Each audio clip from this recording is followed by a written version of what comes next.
Hey guys, for today's video, I just want to give you an idea on how much will it cost you to fill up your above ground pool. This above ground pool have a water capacity of 7,401 gallon at 90% or up to around 8,000 if I fill it up to the top. My water company charges per HCF or 100 cubic feet, and each HCF is equal to 748 gallon. Anything over 25 HCF, they charge us $7.93 plus 55 cents. And the price of 10 HCF, which is about the same amount of water that this pool will use, costs $84.80.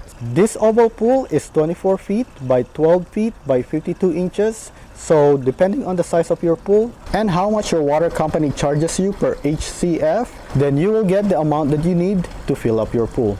I hope that this video is helpful to you. If you have a pool and would like to learn more about pool maintenance, make sure to subscribe to my channel and click the like button to help this video reach more people. And thank you for watching.